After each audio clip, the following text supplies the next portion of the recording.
Today we're talking Assault Marines and Reivers, two of the more underwhelming units in the Space Marine Codex, and what it might take to see them have a bit more play in-game.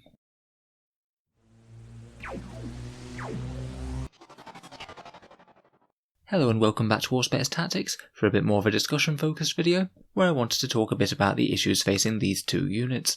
Throughout all of 8th edition, both Assault Marines and Reivers have been somewhat underwhelming choices. Of the two, I would say that Reivers have more of their own niche, but I think some of their main issue has been having very stiff competition for the many other types of Space Marines that you can field. This has only really got worse now. Space Marines all have 2 wounds, they all have very similar profiles, and each battlefield role is somewhat squeezed between the various different choices.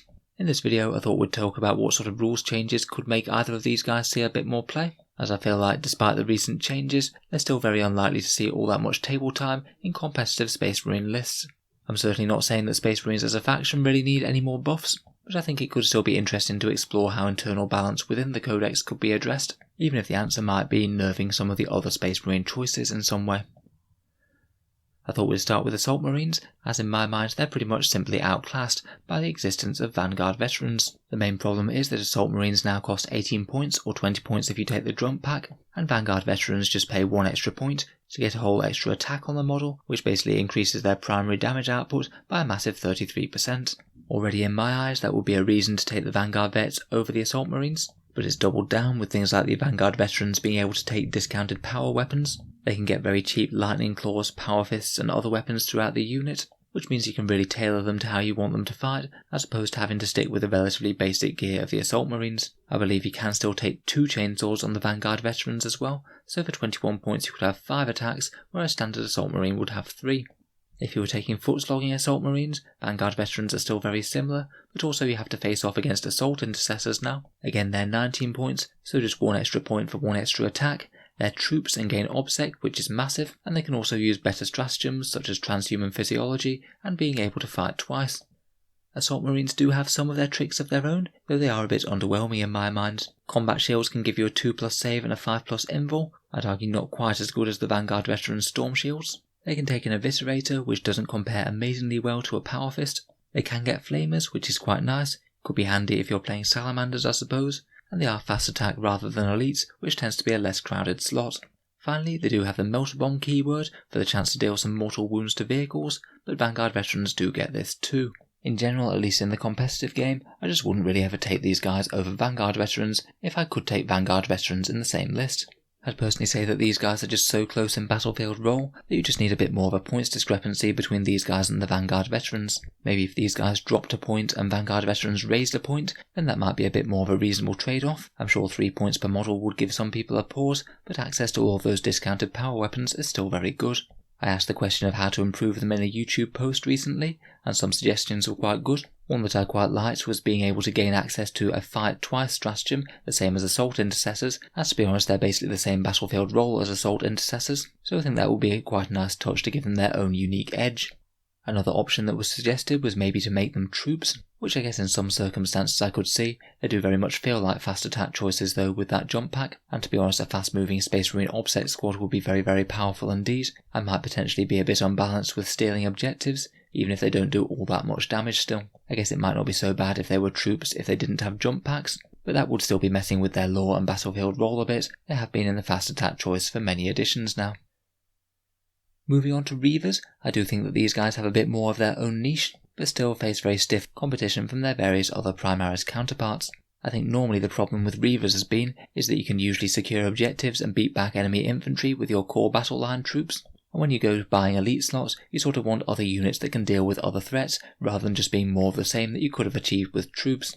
I would say the biggest problem units for Reivers are again Vanguard Veterans. If you're deep striking an elite's choice, then again Vanguard Veterans will be able to do that for just 1 point more, have vastly better melee and power weapons when they're on the board, and also be far faster with the fly keyword. They're certainly going to beat out Reivers for a deep strike melee choice.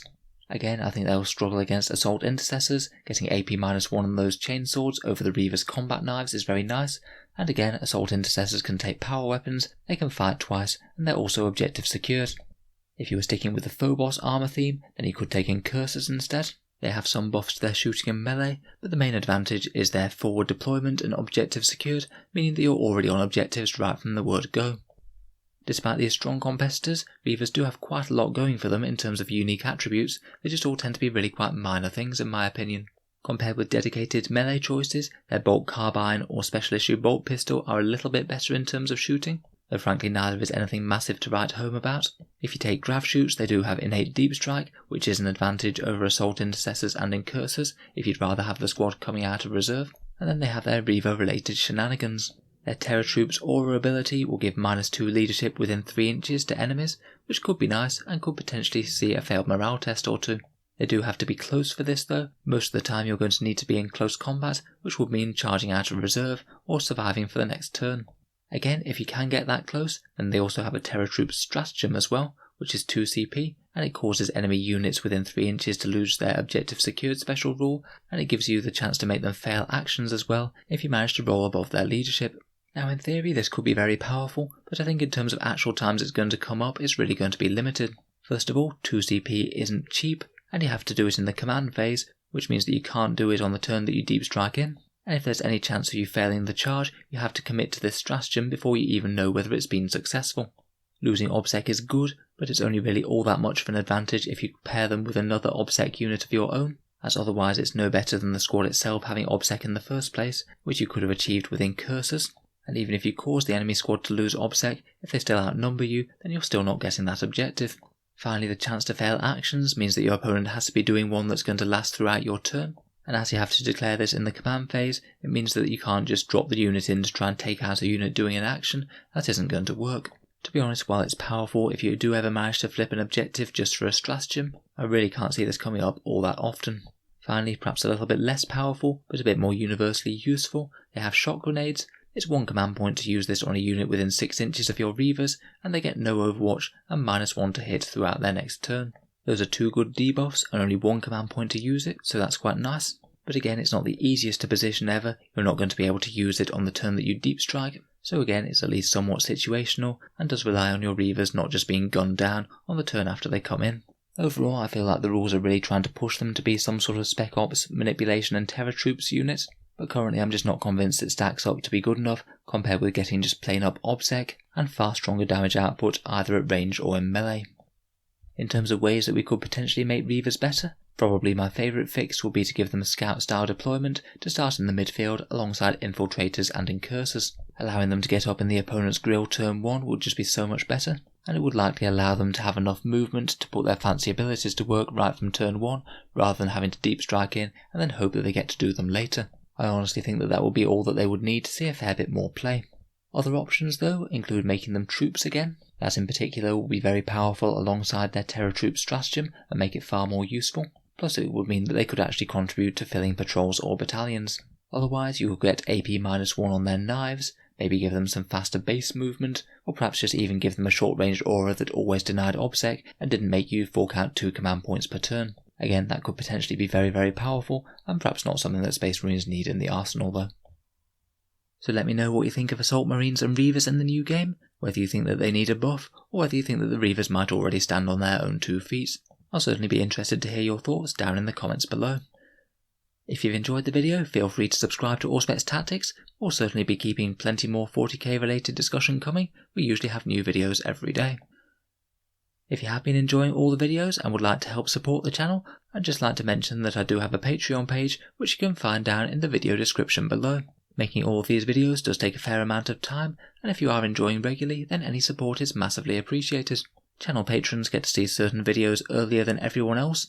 There's regular votes and polls to see what sort of things come next on the channel, and each month you automatically get entered into the channel's prize giveaway with the chance to win some big model kits. If any of that sounds good to you, or you'd just like to help support, then the link is down in the video description. In any case, a massive thank you for listening, and I'll hope to see you guys next time.